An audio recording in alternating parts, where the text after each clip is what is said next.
Hello दोस्तों, good morning. आप सभी दोस्तों का स्वागत है द के एजुकेशन पर। कैसे हैं आप लोग? कैसी चल रही है आप लोगों की पढ़ाई? करेंट अफेयर का क्लास आप लोग देख रहे हो ना? बिहारी स्पेशल का भी क्लास प्रारंभ कर दिया गया है, जो कुछ प्रीवियस के क्वेश्चन है और कुछ संभावित क्वेश्चन है। ठीक है, तो आप लोग उस क्लास को ज़रूर कीजिएगा। आइए आज का क्लास प्रारंभ करते हैं।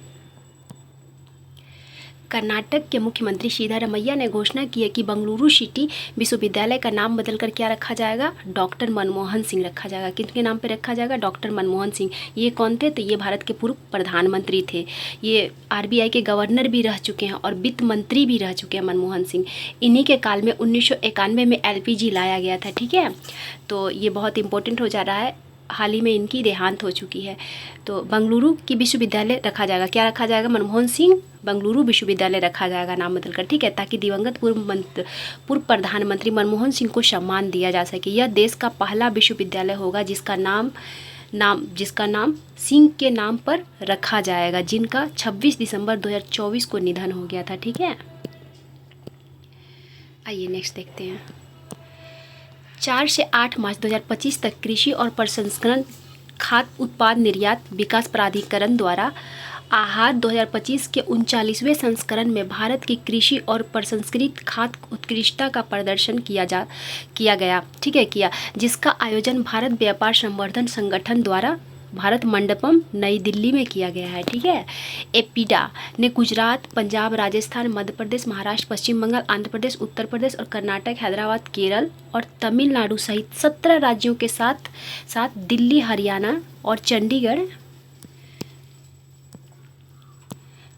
जम्मू कश्मीर, केंद्र शासित प्रदेशों के किसान उत्पाद संगठनों, किसान उत्पाद कंपनियों, उद्यमियों और विनिर्माण कंपनियों सहित 95 प्रदर्शकों की भागीदारी की सुविधा प्रदान की गई है। ठीक है, तो कहाँ आयोजन किया गया है इसका? दिल्ली के भारत मंडपम में। ठीक है,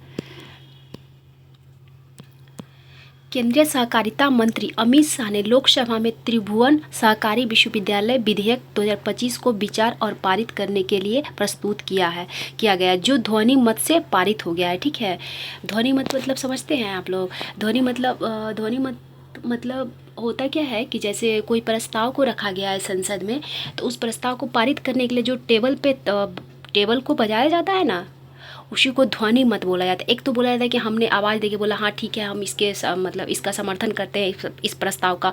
और दूसरा ये हो गया कि कितने लोग उस प्रस्ताव के समर्थन में डेस्क को बजा रहे हैं। ठीक है, उसी को कहा जाता है ध्वनि मत। ठीक है, अगर ज़्यादा लोग उसके समर्थन में हैं तो उस प्रस्ताव को पारित माना जाएगा। यही हुआ ध्वनि मत। ठीक है, आइए देखते हैं। सहकारी आंदोलन सहकारी आंदोलन के जनक माने जाने वाले त्रिभुवन दास पटेल के नाम पर विश्वविद्यालय का नाम रखा गया है। ठीक है, और इन्हीं के द्वारा अमूल डेयरी का स्थापना किया गया था। किसके द्वारा? त्रिभुवन दास पटेल के द्वारा। ठीक है, विधेयक में ग्रामीण प्रबंधन संस्थान आनंद को त्रिभुवन सहकारी विश्वविद्यालय के रूप में स्थापित करने और इसे राष्ट्रीय महत्व का संस्थान घोषित करने का प्रावधान किया गया है। ठीक है, आगे क्या है? गुजरात में भारत का पहला सहकारी विश्वविद्यालय स्थापित किया जाएगा। कहाँ किया जाएगा? ये बहुत इंपॉर्टेंट हो जा रहा है। ठीक है, कहाँ पहला सहकारी विश्वविद्यालय स्थापित किया जाएगा? तो गुजरात में स्थापित किया जाएगा। कहाँ किया जाएगा? गुजरात में। किस नाम से? तो त्रिभुवन सहकारी विश्वविद्यालय के नाम से। ठीक है, भारतीय चाय बोर्ड द्वारा जारी हालिया आंकड़ों के अनुसार भारत वर्ष 2024 में वैश्विक स्तर पर दूसरे सबसे बड़े चाय निर्यातक बन गया है। तो भारत चाय निर्यातक में कईवें क्रम पर है? दूसरे। ठीक है, दूसरा सबसे बड़ा चाय निर्यातक बन गया है। इसने श्रीलंका को पीछे छोड़ दिया है। इससे पहले श्रीलंका था दूसरे स्थान पर। ठीक है, जबकि केन्या ने शीर्ष स्थान बरकरार रखा है। तो चाय निर्यातक में सबसे बड़ा पहला देश कौन सा है? तो प्रथम केन्या है, दूसरे स्थान पर भारत है। ठीक है, भारत ने वर्ष 2024 में 254 मिलियन किलोग्राम चाय का निर्यात किया है, जो वर्ष 2023 के 231 mkg मतलब मिलियन केजी की तुलना में उल्लेखनीय है। इतना ज़्यादा है। ठीक है, नेक्स्ट क्या कह रहा है? भारत सरकार के अनुसार वित्तीय वर्ष 2024-25 के दौरान देश में 25 गीगावाट अक्षय ऊर्जा। अच्छा, ये क्वेश्चन कहीं और से आ गया है, रुके तो देखते हैं। हाँ, यहाँ ठीक है, वृद्धि हुई है चाय पत्ती वाला। ठीक है, श्रीलंका का चाय निर्यात वर्ष 2023 के समान स्तर बन गया है। क्या बन गया है? समान स्तर बन गया है, बना रहा है। सामान स्तर बना रहा है, जिससे भारत को दूसरा स्थान हासिल करने का अवसर मिला। केन्या वर्ष 2024 में भी शीर्ष पर रहा, जिसने 500 मिलियन केजी से अधिक चाय का निर्यात किया था। न्यूक्लियर मिशन के बारे में आइए देखते हैं। केंद्र सरकार ने स्वच्छ और स्थिर ऊर्जा स्रोत सुनिश्चित करते हुए भारत की बढ़ती ऊर्जा मांगों को पूरा करने के उद्देश्य से एक अभूतपूर्व परमाणु ऊर्जा मिशन की घोषणा की है। प्रधानमंत्री नरेंद्र मोदी द्वारा घोषित और डॉक्टर जितेंद्र सिंह द्वारा विस्तृत इस पहल का उद्देश्य 2047 तक 100 गीगावाट परमाणु ऊर्जा का उत्पन्न करना है। कितने तक, कब तक? तो 2047 तक। कितना गीगावाट? 100 गीगावाट। ठीक है, ये याद रखिएगा, पूछा जा सकता है आपसे कूट में, कितने वर्ष मतलब कब तक 100 गीगावाट परमाणु ऊर्जा उत्पन्न करने का उद्देश्य रखा गया है, तो 2047 तक। या फिर ऐसा पूछा जा सकता है कि 2047 तक कितना गीगावाट परमाणु ऊर्जा उत्पन्न करने का उद्देश्य रखा गया है, तो 100। ठीक है, देश में परमाणु ऊर्जा की स्थापित क्षमता वर्तमान में कितना है? 8.18 गीगावाट से वर्ष 2029-30 तक 13 गीगावाट तक पहुंच जाएगी और वर्ष 2032 तक सभी स्वीकृति परियोजनाओं के पूरा होने के बाद 22.5 गीगावाट तक 5 गीगावाट तक सभी स्वीकृति परियोजना 22.5 गीगावाट तक बढ़ जाएगी। ठीक है, नक्सल मुक्त भारत @मार्च 2026। आइए देखते हैं। केंद्रीय गृह मंत्री अमित शाह ने कहा है कि सरकार नक्सल मुक्त भारत के निर्माण की दिशा में बड़ा कदम उठा रही है। ठीक है, बड़ा कदम उठा रही है। देश में वामपंथी उग्रवाद से सबसे अधिक प्रभावित जिलों की संख्या 12 है। कितनी है? 12 है। 12 से घटकर केवल 6 रह गई है। ठीक है, पहले 12 था, अब घट गया है, घटकर कितना हो गया? 6 रह गया है। ठीक है, सरकार नक्सलवाद के प्रति दृढ़ दृष्टिकोण के साथ सशक्त, सुरक्षित और समृद्ध भारत का निर्माण कर रही है और साथ ही सर्वव्यापी विकास सुनिश्चित कर रही है। भारत 31 मार्च 2026 तक नक्सलवाद को पूरी तरह से समाप्त करने के लिए प्रतिबद्ध है। कब तक? 31 मार्च 2026 तक। ठीक है, वर्टिकल लिफ्ट समुद्री पुल न्यू पंबन ब्रिज तमिलनाडु। आइए देखते हैं। 6 अप्रैल 2025 को प्रधानमंत्री नरेंद्र मोदी ने रामेश्वरम को मुख्य भूमि से जोड़ने वाले भारत के पहले वर्टिकल लिफ्ट समुद्री पुल 2.08 किलोमीटर लंबे पंबन ब्रिज, कौन सा? पंबन ब्रिज का उद्घाटन किया है। 550 करोड़ रुपए की लागत से बने इस ढांचे में नेविगेशन को बेहतर बनाने के लिए उन्नत सामग्री और वर्टिकल लिफ्ट मैकेनिज्म है। पंबन ब्रिज की तुलना यूएस के गोल्डन गेट ब्रिज, यूके के टावर ब्रिज और डेनमार्क और स्वीडन के ओरेसंड ब्रिज जैसे प्रसिद्ध ब्रिज से की जा रही है। यह पुल 110 साल पुराने पंबन ब्रिज की जगह लेगा, जिसे उम्र और रखरखाव की चुनौतियों के कारण 2022 में बंद कर दिया गया था। एक मिनट। रेलवे स्टेशनों पर सौर ऊर्जा संयंत्र। 275 रेलवे स्टेशनों के साथ राजस्थान सौर ऊर्जा संयंत्र लगाने वाले रेलवे स्टेशनों की सबसे बड़ी संख्या रखने वाला देश में शीर्ष राज्य बन गया है। तो कौन सा शीर्ष राज्य है? राजस्थान है। ठीक है, 2 अप्रैल 2025 को यह जानकारी केंद्रीय रेल मंत्री अश्विनी वैष्णव ने दिया है। वर्तमान में रेल मंत्री कौन है? तो अश्विनी वैष्णव है।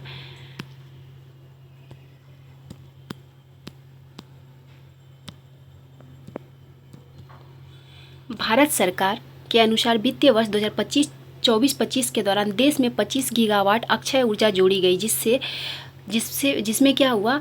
6 गीगावाट सौर ऊर्जा थी। क्या था? 6 गीगावाट सौर ऊर्जा था। ठीक है, 31 मार्च 2025 तक देश में कुल स्थापित सौर ऊर्जा क्षमता बढ़कर 21 गीगावाट हो गई है। भारतीय रेलवे ने वर्ष 2025-26 तक 100% विद्युतीकरण हासिल करने का लक्ष्य रखा है। कब तक? तो 2025-26 तक। कौन रखा है? तो भारतीय रेलवे ने रखा है। किसका रखा है? तो विद्युतीकरण हासिल करने का लक्ष्य रखा है। ठीक है, निम्नलिखित राज्यों केंद्र शासित प्रदेशों की सूची और स्थापित सौर ऊर्जा संयंत्रों वाले रेलवे स्टेशनों की संख्या। राजस्थान प्रथम स्थान पर है, दूसरा स्थान पर महाराष्ट्र है, तीसरा स्थान पर पश्चिम बंगाल है, चौथा स्थान पर उत्तर प्रदेश और 5वां स्थान पर आंध्र प्रदेश है। तो पहला स्थान पर कौन है?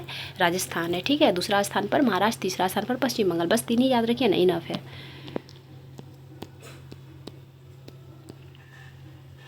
अच्छा, ये तो पढ़ चुके हैं हम लोग ना।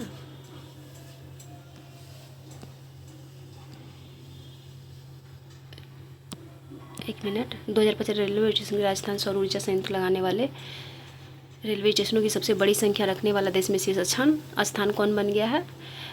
2 अप्रैल 2025 को ये जानकारी केंद्रीय रेल मंत्री, ये तो पढ़ चुके हैं। आइए ये देखते हैं।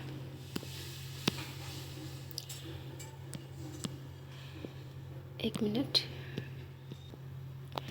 5 मार्च 2025 को केंद्रीय स्वास्थ्य एवं परिवार कल्याण मंत्री जगत प्रकाश नड्डा ने, कौन? जगत प्रकाश नड्डा, इनको जेपी नड्डा भी कहा जाता है। क्या कहा जाता है? जेपी नड्डा। स्वास्थ्य मंत्री कौन है वर्तमान में? जेपी नड्डा है, ठीक है। इनका पूरा नाम क्या है? जगत प्रकाश नड्डा। भारत मंडपम नई दिल्ली में राष्ट्रीय स्वास्थ्य मिशन के मिशन संचालन समूह की 9वीं बैठक की अध्यक्षता की है, ठीक है। पहली बार प्रधानमंत्री आयुष्मान भारत स्वास्थ्य अवसंरचना मिशन को भी MSG में शामिल किया गया है। उपलब्धि क्या है आइए देख लेते हैं।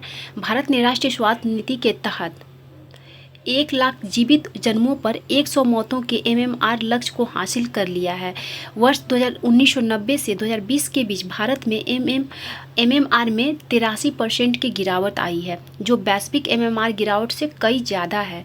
इस अवधि के दौरान भारत में शिशु मृत्यु दर में 69% की गिरावट देखी गई है, जबकि वैश्विक IMR गिरावट 55% रही है। देखिए वैश्विक स्तर पर 55% ही रही है, लेकिन भारत में इसका 69% गिरावट रहा है, ठीक है। 5 वर्ष से कम आयु के बच्चों की मृत्यु दर में 75% की गिरावट आई है, जबकि वैश्विक गिरावट कितना है? 58%। यहाँ पर भी भारत का गिरावट ज़्यादा है, ठीक है।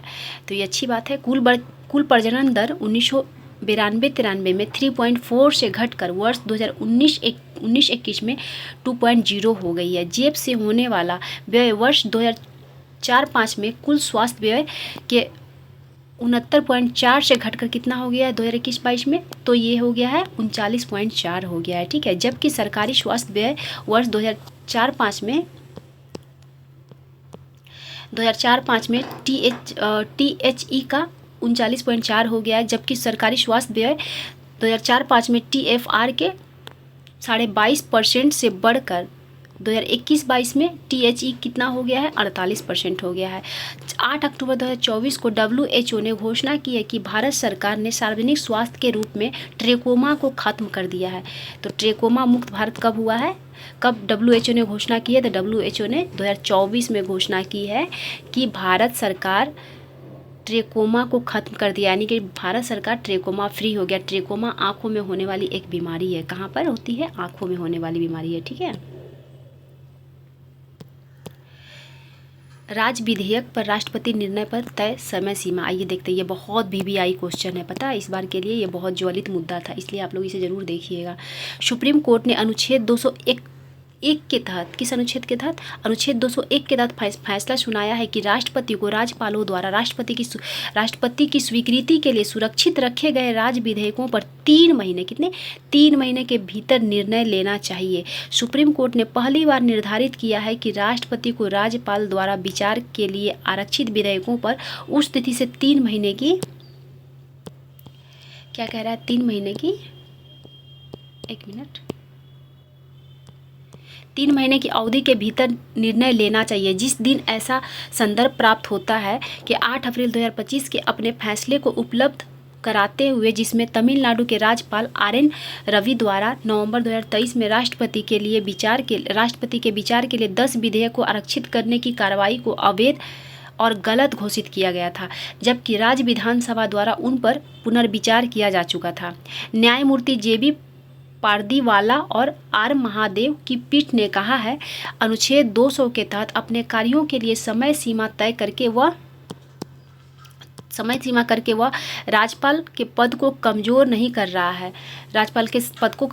है, लेकिन उन्हें संसदीय लोकतंत्र के स्थापित परंपराओं के प्रति उचित सम्मान के साथ कार्य करना चाहिए। मतलब होता क्या है कि जब विधानसभा में कोई विधेयक पास होता है, ठीक है, तो जैसे केंद्र सरकार के पास कोई विधेयक पास होता है तो उस पर जब तक राष्ट्रपति का हस्ताक्षर नहीं होता है तो वो कानून नहीं बनता है। उसी प्रकार से जब कोई विधानसभा में कोई प्रस्ताव पारित होता है तो जब तक उस पर राज्यपाल का साइन नहीं हो तब तक कानून नहीं बनता है वो। तो राज्यपाल के पास एक अधिकार है। एक अधिकार क्या है कि या तो उस विधेयक को राज्यपाल पुनर्विचार के लिए फिर से भेज सकते हैं विधानसभा में, या फिर वो अपने पास रख सकते हैं उसे, ठीक है, अपने पास कुछ टाइम के लिए रख सकते हैं, या फिर उसे रख सकते हैं राष्ट्रपति के नाम के लिए आरक्षित कि हम राष्ट्रपति को इसे भेजेंगे, ठीक है। तो वही कहा जा रहा है कि अगर आप रखेंगे तो आपको 3 महीने के अंदर राष्ट्रपति हमको जवाब देना होगा, राष्ट्रपति को भेजना होगा, या तो राष्ट्रपति को भी उसमें ऐसा नहीं है कि आपके पास विधेयक गया तो आप उसको रख ही लीजिए, नहीं, आपको 3 महीने में बताना पड़ेगा कि क्या है विधेयक में, आपका हाँ है या ना है या कुछ भी है, आपको जवाब देना पड़ेगा 3 मंथ के अंदर, ठीक है। ये प्रावधान पहले नहीं था, अभी तमिलनाडु में इसका मुद्दा उठा तो फिर सुप्रीम कोर्ट में पहुंचा, ठीक है। इसलिए ये वीवीआई हो जा रहा है इस बार कि कितने दिन का समय सीमा तय किया गया, तो 3 मंथ का समय सीमा तय किया गया है, ठीक है। 14 अप्रैल 2025 को मध्य प्रदेश सरकार ने डॉक्टर बी आर अम्बेडकर की जयंती को सागर जिले में डॉक्टर बी आर अम्बेडकर के नाम पर 258.64 वर्ग किलोमीटर में फैले नए वन्यजीव अभ्यारण्य की स्थापना की आधिकारिक घोषणा की है। कहाँ पर? मध्य प्रदेश में, ठीक है। नए अभ्यारण्य के निर्माण से मध्य प्रदेश में वन्यजीव अभ्यारण्यों की संख्या बढ़कर 25 हो गई है। राज्य पहले से ही अपनी समृद्ध जैव विविधता और वन्यजीव संरक्षण प्रयासों के लिए जाना जाता है मध्य प्रदेश। ऐसे भी 2023 के वन सर्वेक्षण के अनुसार सर्वाधिक वन कहाँ है? तो मध्य प्रदेश में ही है। कहाँ है? मध्य प्रदेश में ही है, ठीक है।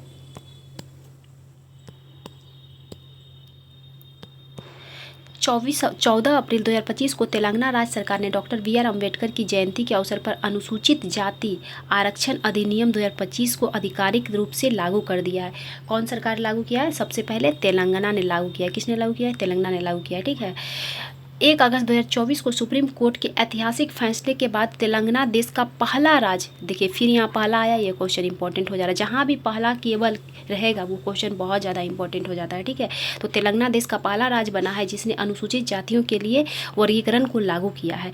न्यायमूर्ति शमीम अख्तर की रिपोर्ट पर राज्य सरकार ने राज्य विधानसभा में अनुसूचित जाति विधेयक 2025 पेश किया था। किसके? कौन से न्यायमूर्ति? शमीम अख्तर की रिपोर्ट पर, ठीक है। इस विधेयक को राज्यपाल जिष्णु देव वर्मा, कौन सा? यहाँ जिष्णु लिखा है, यहाँ विष्णु होना चाहिए, ठीक है। विष्णु देव वर्मा की स्वीकृति मिली और यह कानून बन गया। इसके बाद राज्य सरकार ने 14 अप्रैल 2025 को, 14 अप्रैल को बी आर अम्बेडकर की जयंती होती है, ठीक है। 14 अप्रैल 2025 को इस कानून को अधिसूचित घोषित कर दिया। ऐसा करने वाला पहला राज्य कौन सा है भारत का? तो पहला राज्य तेलंगाना है, ठीक है। समूह 1:15 सबसे वंचित समुदाय 1% आरक्षण। समूह 2 कितना है? क्या बोलना चाह रहा है? 18 मध्यम रूप से लाभान्वित समुदाय 9% आरक्षण। समूह 3 में क्या है? 26 अपेक्षाकृत बेहतर समुदाय 5% आरक्षण। बांटा गया है वर्गीकरण में किस प्रकार से, वही बताया जा रहा है, ठीक है। कि राज्य सरकार के अनुसार भविष्य की सभी सरकारी नौकरियों की भर्तियां और शिक्षा प्रवेश इस नए उप वर्गीकरण मॉडल का पालन करेगी। सिंचाई मंत्री एन उत्तम कुमार रेड्डी की अध्यक्षता और स्वास्थ्य मंत्री दामोदर राज नरसिम्हा की सह अध्यक्षता वाली कैबिनेट उप समिति ने 14 अप्रैल 2025 को मुख्यमंत्री रेवंत रेड्डी को गजट अधिसूचना की पहली प्रति सौंपी, ठीक है।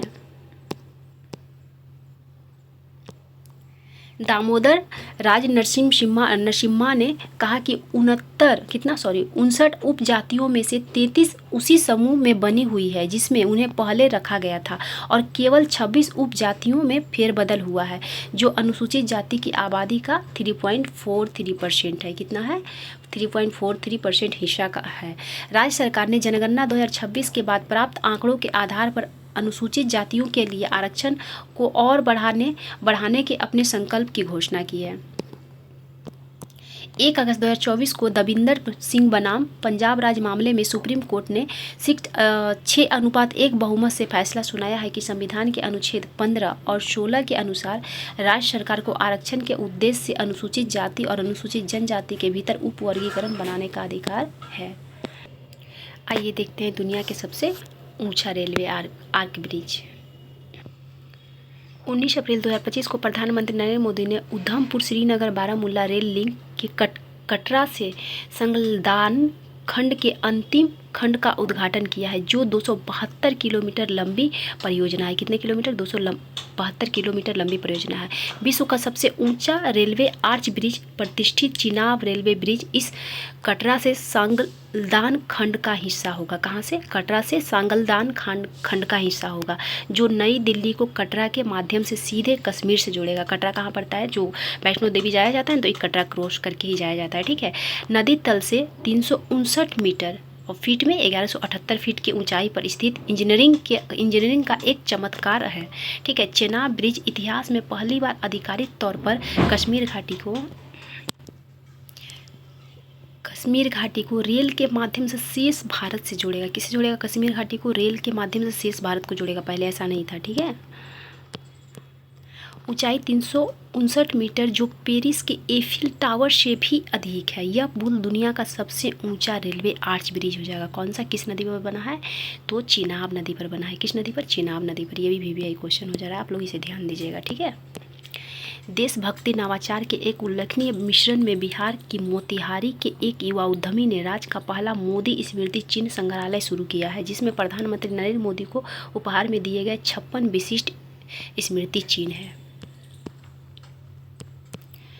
मई 2025 को प्रधानमंत्री नरेंद्र मोदी ने बिजिनजाम अंतर्राष्ट्रीय बंदरगाह का आधिकारिक रूप से उद्घाटन किया है। बिजिनजाम भारत का पहला समर्पित ट्रांसशिपमेंट बंदरगाह है और देश का पहला अर्ध स्वचालित बंदरगाह है। ठीक है। आइए देखते हैं नेक्स्ट। तेलंगाना के राज्यपाल ने एक विशेष स्मारक विरासत परियोजना के रूप में संस्कृति मंत्रालय के साथ साझेदारी में बनाए गए दुनिया के पहले ऊर्जा संचरण उद्यान बाबूजी वनम, क्या नाम है? बाबूजी वनम का उद्घाटन किया है। थीम आधारित उद्यान दुनिया में अपनी तरह का पहला, जिसमें पेड़ों की 40 प्रजातियां हैं जो प्राणहुति को अवशोषित और विकीर्ण करेगी, जो आत्मा को पोषण देने वाला यौगिक संचरण है। ठीक है। कौन सरकार बनाया है? तो तेलंगाना के राज्यपाल ने। ठीक है। कहाँ बना है? तेलंगाना में बना है। आइए नेक्स्ट क्वेश्चन देखते हैं। जीनोम संपादित किस्म कमला और पूसा डीएसटी क्या है? ये देखते हैं। भारत ने दुनिया की पहली जीनोम संपादित चावल की किस्में विकसित की है। केंद्रीय कृषि और किसान कल्याण मंत्री शिवराज सिंह चौहान ने नई दिल्ली में एक समारोह में DRR चावल 100 और पूसा DST चावल 1 के विकास की घोषणा की है। नई किस्मों से भारत के चावल उत्पादन में 25 से 30% की वृद्धि होने और ग्रीन हाउस गैस उत्सर्जन को कम करने में मदद मिलने की उम्मीद है। तो आप लोग इसका नाम याद रखिएगा। ठीक है। WHO की आयु अनुकूल शहर की मान्यता कोझिकोड। केरल के कोझिकोड शहर को विश्व स्वास्थ्य संगठन ने आयु अनुकूल शहरों और समुदायों वैश्विक नेटवर्क में सदस्यता के रूप में एक और वैश्विक मान्यता से सम्मानित किया गया है। इस सदस्यता के साथ कोझिकोड उन शहरों के नेटवर्क में शामिल हो गया है जो बुजुर्ग का समर्थन करने के उद्देश्य से नीतियां बनाते हैं, सेवाएं प्रदान करते हैं और बुनियादी ढांचा विकसित करने के साथ साथ उन्हें बुढ़ापे में स्वस्थ, सक्रिय और रचनात्मक बने रहने में मदद करता है। ठीक है। ऐसा करने वाला कौन सा शहर बन गया है? तो केरल के कोझिकोड। भारत की तट रेखा की संशोधित लंबाई कितनी है? आइए देखते हैं। केंद्रीय जहाजरानी मंत्रालय द्वारा जारी एक परिपत्र के अनुसार भारत की तट रेखा वर्ष 1970 में कितना था? 7516.60 किलोमीटर से बढ़कर कितना हो किलोमीटर से 3537.21 किलोमीटर या करीब 50% की बढ़ोतरी के साथ 2023-24 में कितना हो गया है? तो 2023-24 में 11,098.81 किलोमीटर हो गई है। गुजरात और बंगाल में सबसे अधिक वृद्धि देखी गई है, जबकि पुडुचेरी की तटरेखा सिकुड़ गई है मतलब छोटा हो गया। ठीक है। गुजरात की पुनर्गणना की गई तटरेखा ने इस वृद्धि में सबसे अधिक योगदान दिया है, जो वर्ष 1970 में 1214 किलोमीटर से लगभग दुगनी होकर पिछले 53 वर्षों में 2340 किलोमीटर हो गई है। इस अवधि के दौरान प्रतिशत की लिहाजा से बंगाल की वृद्धि सबसे अधिक रही है। 197 किलोमीटर से 721 किलोमीटर तक, यानी कि 357% की वृद्धि हुई है। तो परसेंटेज में अगर देखा जाए तो बंगाल हो जाएगा। ठीक है। कौन हो जाएगा? बंगाल का तट हो जाएगा। लेकिन किलोमीटर में तो गुजरात हो जाएगा। ठीक है।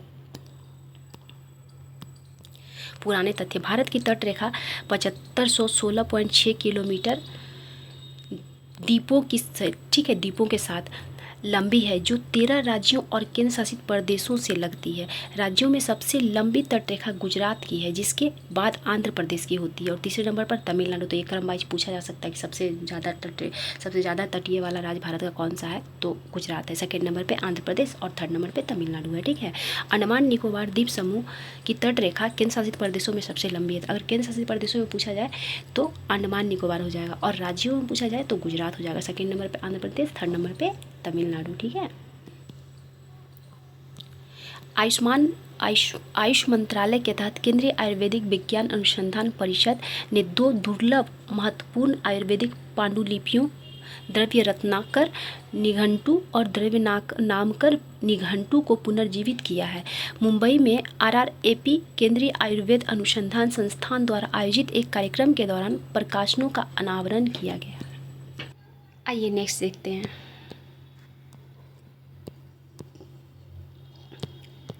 मुंबई के प्रसिद्ध पांडुलिपिद और अनुभवी आयुर्वेद विशेषज्ञ डॉक्टर सदानंद डी कामत द्वारा पांडुलिपियों का आलोचनात्मक संपादन और अनुवाद किया गया। आइए नेक्स्ट देखते हैं, नेक्स्ट क्या कह रहा है।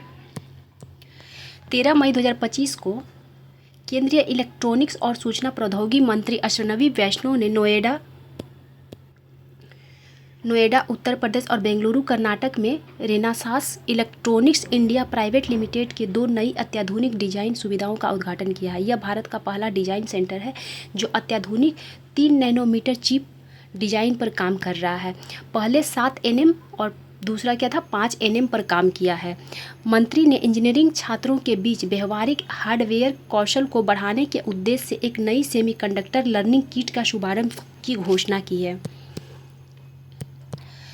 रेनेसास एक आला उत्पाद डिजाइनर नोएडा, बेंगलुरु, हैदराबाद में सुविधाओं के साथ एक डिजाइन केंद्र स्थापित कर रहा है। कहाँ कर रहा है? तो नोएडा, बेंगलुरु, हैदराबाद में। ठीक है। केंद्र सरकार ने उत्तर प्रदेश में जेवर हवाई अड्डे के पास स्थापित होने वाली सेमीकंडक्टर इकाई को मंजूरी दी है। यह इकाई HCL और फॉक्सकॉन के संयुक्त उद्यम के साथ भारत सेमीकंडक्टर मिशन के साथ स्थापित की जाएगी। तो किसके साथ? HCL और फॉक्सकॉन के संयुक्त उद्यम के साथ भारत सेमीकंडक्टर मिशन के तहत स्थापित की जाएगी। आइए नेक्स्ट देखते हैं। केंद्रीय विज्ञान प्रौद्योगिकी डॉक्टर जितेंद्र सिंह ने गोवा के राष्ट्रीय ध्रुवीय एवं महासागर अनुसंधान केंद्र में भारत में अपनी तहत की 2 पहली तथा विश्व में बहुत कम सुविधाओं में से एक सागर भवन तथा ध्रुवीय भवन का उद्घाटन किया है। ध्रुवीय भवन जो अब NCPOR परिसर में सबसे बड़ा भवन है, जो 11,378 वर्ग किलोमीटर में फैला है, और इसका निर्माण 55 करोड़ की लागत से किया गया था। इसमें ध्रुवीय और महासागर अनुसंधान के लिए प्रयोगशालाएं, वैज्ञानिक कर्मियों के लिए 55 कमरे, एक सम्मेलन कक्ष, सेमिनार हॉल, पुस्तकालय और कैंटीन शामिल है। सेमिनार हॉल, पुस्तकालय और कैंटीन शामिल है। इसमें नवनिर्मित SOS सुविधा है, और अंततः यह भारत के पहले ध्रुवीय महासागर संग्रहालय का घर बन जाएगा। रक्षा मंत्री राजनाथ सिंह और मुख्यमंत्री योगी आदित्यनाथ ने लखनऊ में भारत के सबसे बड़े टाइटेनियम और सुपरलोय मटेरियल प्लांट का उद्घाटन किया है।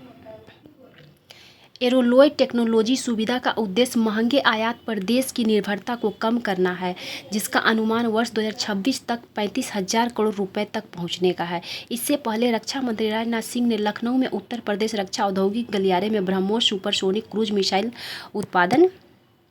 उत्पादन इकाई वर्चुअल उद्घाटन किया है। तो कहाँ किया गया है ब्रह्मोस का? तो लखनऊ में किया गया है। ठीक है।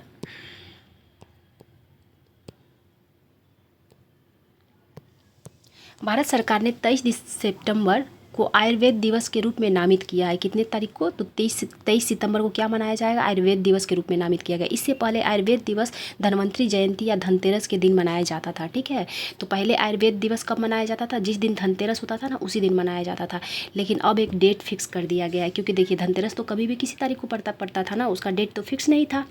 दीपावली के 2 दिन पहले जो धनतेरस होता है उस दिन मनाया जाता था आयुर्वेद दिवस, लेकिन अब उसका डेट फिक्स कर दिया गया है। कब मनाएगा अब? तो 23 सितंबर को मनाया जाएगा आयुर्वेद दिवस। ठीक है। आइए नेक्स्ट देखते हैं। रिन्यू पावर ने आंध्र प्रदेश के अनंतपुर जिले के बेतफल्ले गांव में देश के सबसे बड़े एकल साइट अक्षय ऊर्जा कॉम्प्लेक्स की स्थापना की घोषणा की है। 22,000 करोड़ रुपए के नियोजित निवेश के साथ इस मेगा परियोजना का उद्घाटन 16 मई 2025 को किया गया। कई चरणों में फैले इस कॉम्प्लेक्स में लगभग 2.5 गीगावाट की उत्पादन क्षमता होगी। साथ ही 1 गीगावाट पर घंटे की अत्याधुनिक बैटरी ऊर्जा भंडारण प्रणाली भी होगी। ठीक है, एक मिनट, बैटरी ऊर्जा प्रणाली भी होगी। नई नीति की शुरुआत के बाद से आंध्र प्रदेश के कथित तौर पर लगभग 4 ट्रिलियन की स्वच्छ ऊर्जा निवेश प्रस्तावों को आकर्षित किया है। मिजोरम पूर्ण कार्यात्मक साक्षरता हासिल करने वाला भारत का पहला राज्य बन गया है। फिर पहला आया है, बहुत इंपॉर्टेंट हो जाएगा। ठीक है, तो पूर्ण साक्षरता हासिल करने वाला भारत का पहला राज्य कौन बन गया है? तो मिजोरम बन गया है। ठीक है, दूसरे स्थान पर कौन आ गया है? दूसरे स्थान पर गोवा और तीसरे स्थान पर त्रिपुरा। आई होप इसमें दिया होगा। आइए देखते हैं आगे। इससे पहले केंद्र शासित प्रदेश लद्दाख 2024 जून 2024 को पूर्ण कार्यात्मक साक्षरता का दर्जा हासिल करने वाला भारत का पहला केंद्र शासित प्रदेश था। तो अगर केंद्र शासित प्रदेश में पूछा जाएगा तो पहले लद्दाख हो जाएगा। ठीक है, जो 2024 को ही हासिल कर चुका है। लेकिन अगर वहीं राज्य में पूछेगा तो मिजोरम हो जाएगा। ठीक है, सरकार का उल्लास योजना ने मिजोरम को पूर्ण कार्यात्मक साक्षरता का दर्जा दिलाने में महत्वपूर्ण भूमिका निभाई है। कौन सा योजना? तो उल्लास योजना। सरकार का कौन सा योजना? उल्लास। ठीक है, 2011 के जनगणना के अनुसार इसकी साक्षरता दर 91.33% दर्ज की गई, जो भारत में तीसरे स्थान पर था उस समय। ठीक है, अभी प्रथम स्थान पर हो गया है। राष्ट्रीय प्रौद्योगिकी संस्थान कालीकट हेरिटेज नेटवर्क में शामिल हुआ है, जो इंजीनियरिंग, विज्ञान, डिजाइन, प्रौद्योगिकी के क्षेत्र में भारत और यूरोप के बीच शैक्षणिक सहयोग को बढ़ाने के लिए समर्पित एक प्रतिष्ठित संघ है। इस महत्वपूर्ण मील के पत्थर को जर्मनी के TU ड्रेसडेन में आयोजित भारतीय और यूरोपीय विश्वविद्यालय संघ की आम सभा के दौरान औपचारिक रूप दिया गया है। ठीक है, सरकारी स्वामित्व वाली तेल और प्राकृतिक गैस निगम ने मुंबई अपतटीय बेसिन में आशाजनक अपतटीय तेल और गैस की खोज की है, जो निकट भविष्य में उत्पादन बढ़ाने में मदद कर सकती है।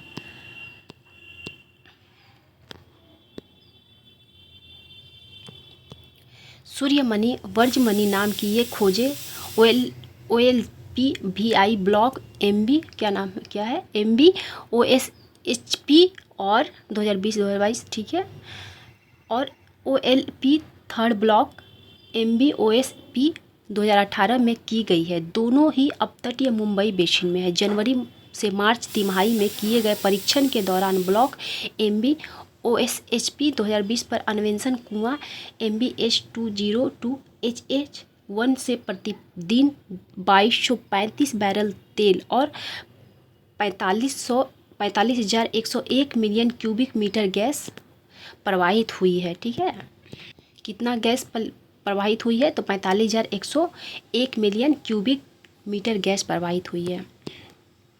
आइए नेक्स्ट देखते हैं। सड़क परिवहन और राजमार्ग मंत्रालय ने मेघालय में शिलोंग के पास माओलिंगखुंग से असम में सिलचर के पास पंचग्राम तक राष्ट्रीय राजमार्ग 6 के साथ 22,864 करोड़ की लागत से 166.8 किलोमीटर लंबे 4 लेन हाई स्पीड कॉरिडोर के निर्माण को हरी झंडी दी है। यह कालाधान मल्टी मॉडल ट्रांसपोर्ट प्रोजेक्ट के तहत सिलचर और शिलोंग के बीच मौजूदा सड़क 210 किलोमीटर है और इसमें 8 घंटे से अधिक समय लगता है। नया हाई स्पीड हाईवे इस दूरी को 31 किलोमीटर कम कर देगा। ठीक है, कितना कम कर देगा? 100 किलोमीटर कम कर देगा और यात्रा के समय को 3 घंटे से अधिक कम कर देगा। कितना कम कर देगा? 3 घंटे से प्लस कम कर देगा, यानी कि अब 4 घंटा प्लस समय लगेगा, जहाँ पहले 8 घंटा लगता था, क्योंकि 3 घंटा से अधिक कम करेगा, यानी कि 4.5 घंटा समथिंग करेगा, है ना। मतलब 3.5 घंटा कम करेगा तो हो जाएगा ना 4.5 घंटा दूरी। तो आई होप आज का वीडियो भी आप लोगों को बहुत पसंद आएगा, और पसंद आए नहीं आए क्या फ़र्क पड़ता है, एग्ज़ाम के लिए जो इंपॉर्टेंट है वो तो पढ़ना ही पड़ेगा ना बच्चे। तो ठीक है, मिलते हैं अगले वीडियो में। Thank you so much.